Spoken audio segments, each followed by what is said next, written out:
Good morning.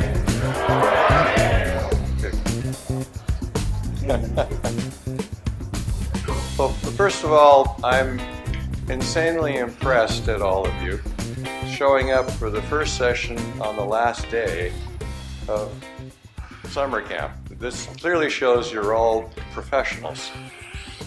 I'm not under oath, okay? Again, it's an insane honor and a pleasure to introduce the next speaker. Andre Desjarlais and I met in 1979. I had graduated from the university by like in 1 week. So the week before I graduated, and we met in Toronto. Andre was running a consulting firm in Boston, so Andre made it to Boston several decades before I made it to Boston. And of course, when I arrived in Boston, Andre had to leave. No, that's not it. We met at an ASHRAE conference, and I said, "ASHRAE, what's that?" That's a funny joke. You're not. And we did detailed building investigations from one bar to another, as I recall, and we ended up at a place called Barbarians. And what was famous about Barbarians, that was when Richard Burton proposed to Elizabeth, what's her name? Taylor. For the fifth time. And it basically took us about 5 times to figure out how to do monitoring in our buildings after our discussions.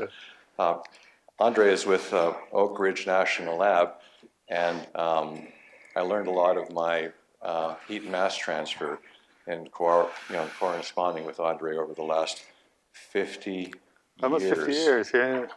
So cool. Please give a Westward warm welcome to Andre Desjarlais.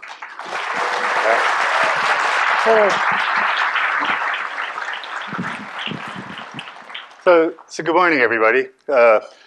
In memory of meeting Joe, they brought me a bar stool to sit up on here. So, but they forgot the Chardonnay, so I'm not sure why that happened. But I'm going to talk to you this morning about the Building Science Advisor. And the Building Science Advisor is basically a free web-based tool to help address moisture durability and energy efficiency of building envelopes. Like as Mark alluded to in his presentation on Monday, sometimes we don't need really accurate tools. Sometimes we need a quick answer. And this is what the Building Science Advisor is. It's an estimator in producing something that's quick. It gives you almost an instantaneous response. You got to make a lot of assumptions, which reduces the overall accuracy, but still gives you an indication of whether or not what you're proposing to do is problematic from a durability perspective. So it's on the web today. I'll share with you the website. We'd like to hear your feedback. It has many purposes, at least we think it has many purposes. The tool is basically a huge database. If you think of, and I was going to impress you by saying, there are 50,000 entries in this database, but then Jim Larson has 1 million, so I guess 50,000 sounds like nothing, right? So, but anyway, it's a huge database. And the way it works is the user basically defines the structure that he's interested in looking at. It works for both new construction and retrofit construction. And then the tool basically tells you, good, bad, good, bad. And if it gives you kind of an indication that there's a problem with the durability of the structure, it gives you a recommendation on how to make it better. So because it's a database, it's limited in terms of the breadth of systems that it covers, right? 50,000 sounds like a big number, but like as Jim alluded, you have 5 different types of insulations, and you have 3 different types of water-resistant barriers, and 5 different vapor barriers, and 7 claddings, and you start multiplying these all together, and to quote Carl Sagan, you end up with billions and billions and billions of combinations. So 50,000 is really not a lot. So if you go into the tool and say, hey, I want to build a Larson Truss wall with mycelium foam insulation, it's going to laugh at you. It doesn't know what either of those things are. But if you're building something that's fairly traditional, kind of, the tool covers 80% of the waterfront. And if it's a traditional construction, it'll help you make decisions in terms of, well, do I want a class 1, 2, or 3 vapor retarder? What should I have, a permeable or impermeable water-resistant barrier? What happens if I change my cladding from absorptive to non-absorptive? And it answers these questions instantaneously because it's just a database, right? There's no calculations that are being done. So we think it might be good for teaching. Very quickly you could go into the tool and say, what happens if I move this wall from climate zone 1 to climate zone 5? It still makes sense in that climate zone. So, it gives you a lot of opportunities to examine combinations. And again, the answers are quick, they're visual. I understand millennials like visual things. As somebody pointed out, I still run Fortran, so what can I say? What can I say? So anyway, I get to talk to you for a couple of minutes, and I'm going to introduce my colleague, Michael Lubliner, and he's going to tell you like the nuts and bolts of the tool, how it works. We have 5 or 6 publications, so we're not going to go into the actual how did we develop this tool. Don't have enough time for that, but if you go to Google Building Science Advisor, you'll get more information than you probably want to read on this specific tool. So go there for the nuts and bolts. I'm going to kind of give you the 50,000-foot view. Michael will show you, march you through the tool, and then we'll call it a day. So, okay, so the tool, I think every presenter prior to me, when they talked about a building envelope problem, talked about moisture.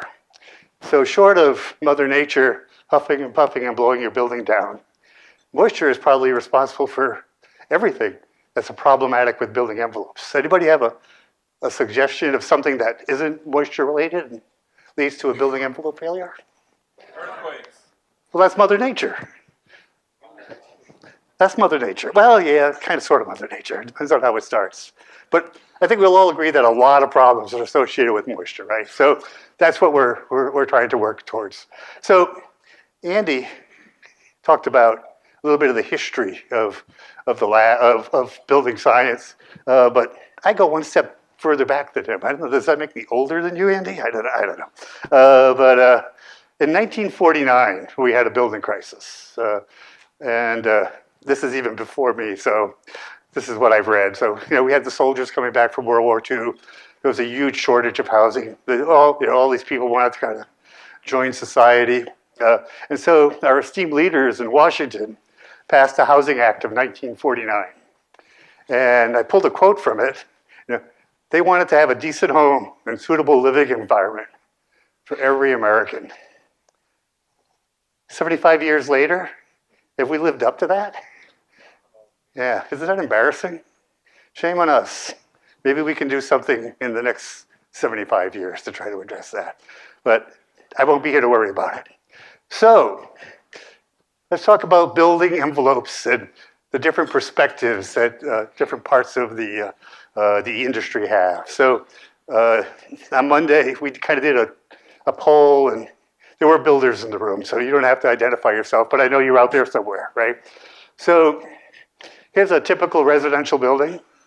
I think this was, I found out last night that this was built by Walsh Construction, and it's only 12,000 miles west of Portland. So there it is. So you're a builder, you've built this building, and what are you worried about, right? You don't want a callback, right? You like that water in that pond to stay in the pond and not get into the building envelope, right? That's the issue. Keep the water out of the building envelope. So is that what builders think? Well, fortunately, National Association of Home Builders kind of looked at this issue. About 5 years ago, they petitioned their membership. What keeps you up at night? And what do you think the 2 top answers were? Water and water, right? So obviously builders are concerned about moisture.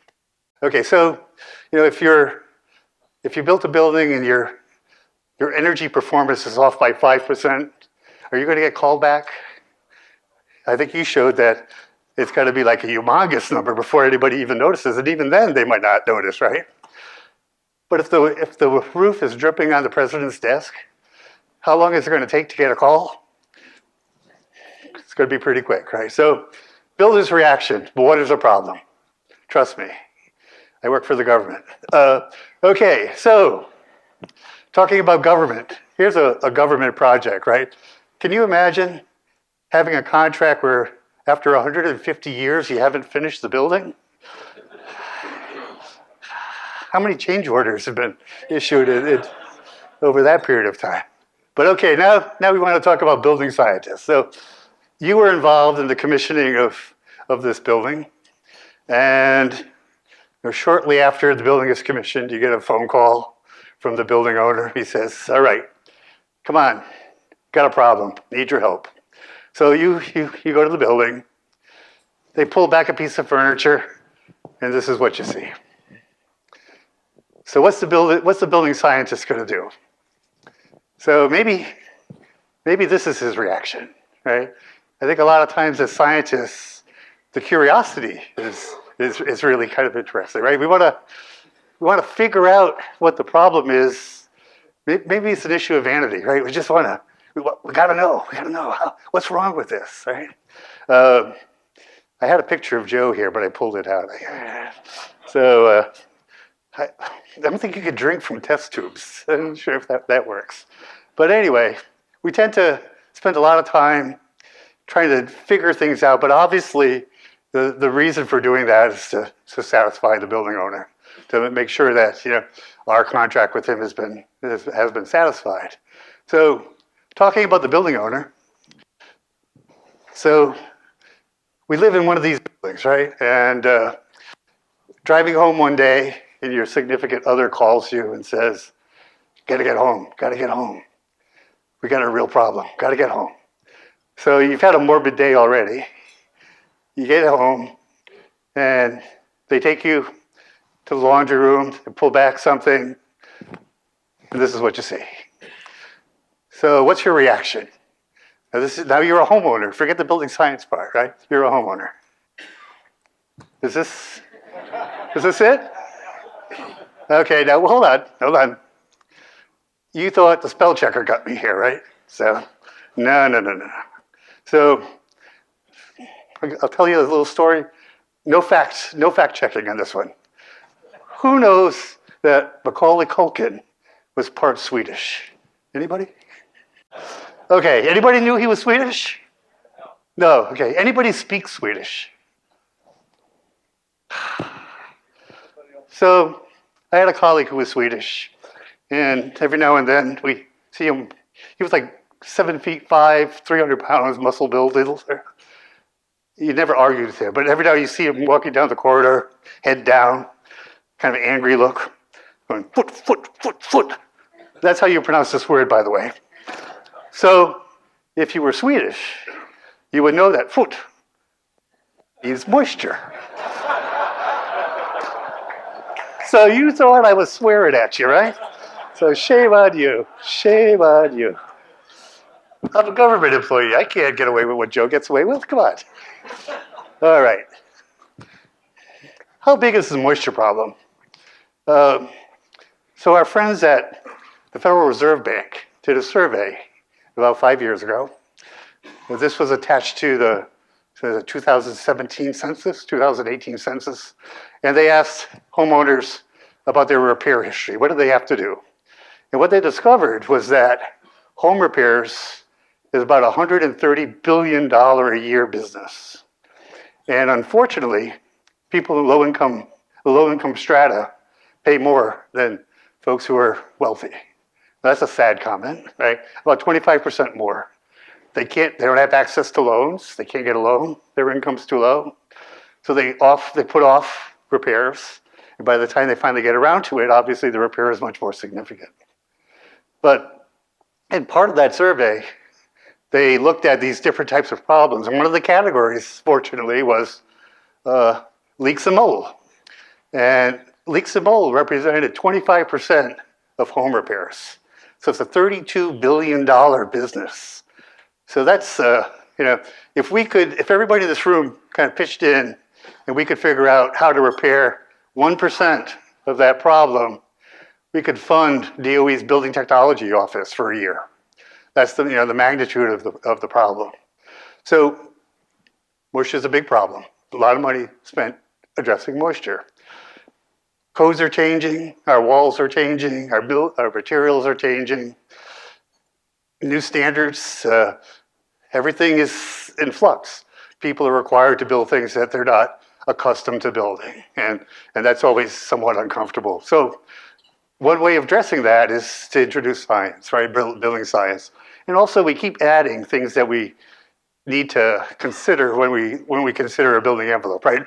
A building initially was to keep us dry, and then we wanted it to keep us warm, and then we wanted it to keep us cool, and then we wanted it to do that economically, then we wanted it to be airtight, and now we want it to be carbon-free.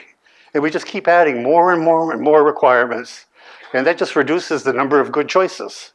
And so having tools to be able to filter through all of those choices, I think, has a value. So here it is, Building Science Advisor. Website at the bottom. As I said, the user basically inputs, if he's looking at a new construction, he inputs what he wants to build, and the tool tells him the tool tells him what he thinks about the durability of that construction. In a retrofit, you input your existing construction, and it gives you a bunch of recommendations as to how to make that more energy efficient and durable. We hope you have a shot at trying this. We're really interested in your feedback. So in the next couple of months, please, if you go to the tool, there's a place where you can leave feedback information, and you can even do it anonymously. So send us what you think about this tool. Oh, I'm sorry, one last slide. This is what the tool doesn't replace. So now, most of you didn't know that Joe was part Vulcan, right? So it's like, live long and prosper, Joe. So here we go. It doesn't replace the experts. It doesn't replace the tools, right? As I said, it's limited to traditional construction. If you get kind of into new sorts of systems, you got to rely on the existing resources. But if you're building traditional systems, some of the answers are already in existence. So let me turn this over to Michael.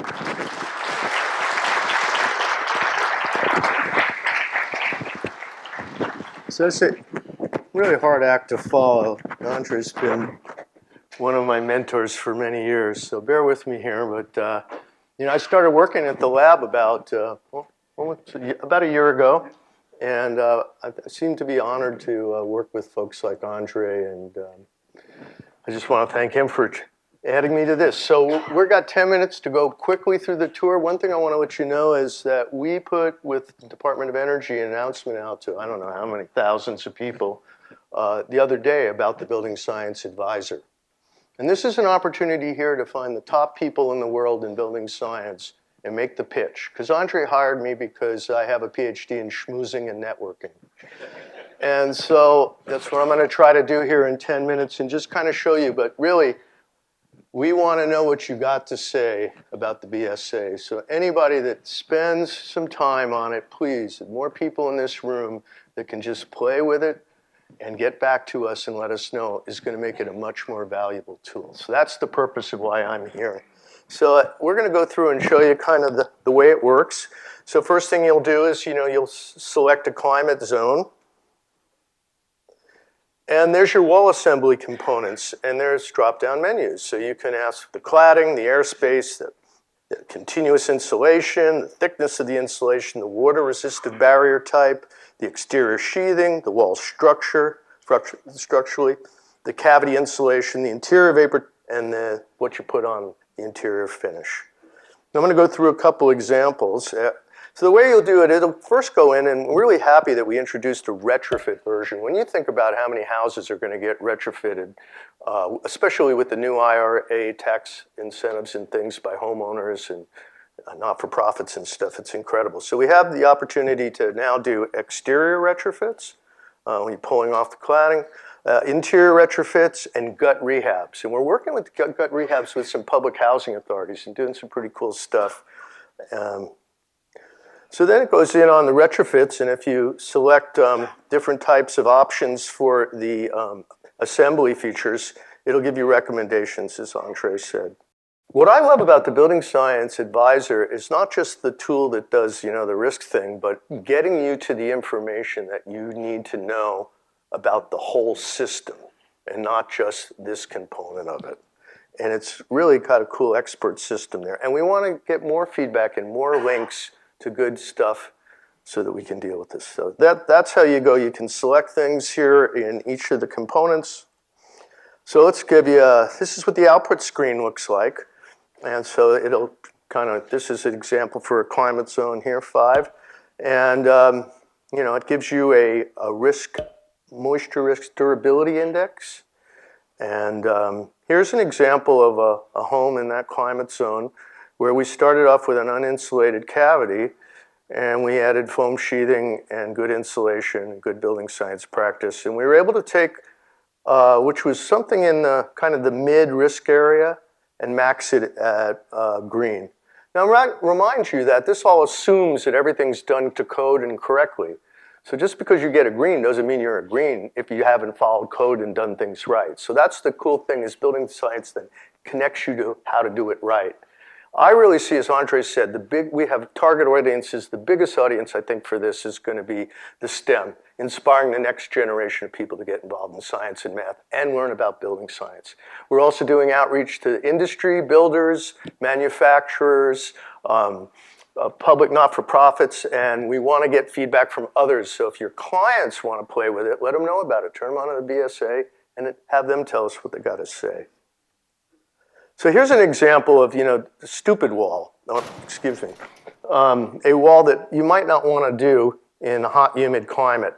And it's basically, wall assembly with vinyl drywall. And what happens is you go from the way into the green into the red, big time. And I know of projects in the South where, if you don't do this right and you have other problems with negative pressure from HVAC and oversizing systems, you can put your finger through the drywall in 6 months. So that's the important takeaway, the practical stuff. What you use on the interior there. Here's another example of adding CI and drainage to a 2x6 wall in a climate zone there. And it does show you that, again, you're in a risk area that once you put in the CI in a cold climate, you're getting a lot more protection, durability, the OSB and stuff. I'm going to run through these really fast. Here's the example of CI, no CI, and R19 with drainage. Let's see what this one. This is new construction. So this is a, fairly typical wall up there, but no CI, but drainage. And you can max it. So you're going in, really maxing it out when you add the CI because you're warming the wall up. And the other thing that this shows is the R values, relative R values based on the overall assembly. So it's a nice tool to see, what are you getting in the way of energy efficiency and how's that trading off with moisture issues. So, as I said, we rolled out the BSA, the best practice stuff. It links you to the best practice stuff on the Building America Solution Center. I don't know if anybody's how many people have been in the Solution Center, Building America Solution Center? You got to be kidding me. All right, so if you do the BSA, you'll get links to the Solution Center. But it's really, really important. So you can now go to the Solution Center and click on Building Science, go directly there. But it's also getting you to the other stuff. And that's, drain the rain, showing you about water-resistive barriers, what the benefits are, knowing your perm, and making sure that you install stuff correctly and that your trades know what's expected to do that. So this is what we want, your feedback. And not like the feedback we had last night performing upstairs, but really, what do you see the value proposition for your client? How can we make it better? this is the opportunity here in the room for me to make a pitch. So, you know, if you guys have a little bit of time to get back to us and let us know, you know how to find us. You can just email us at BSA, and we want to know about functionality, other options we've missed that we might want to include as we update this, technologies and things, and enhancement ideas you have, or any other thing that we want to hear about, the good, the bad, the ugly. Let us know. We got thick skin, and we really appreciate people taking their time to do this. All right, thank you, gentlemen. Thank you, guys.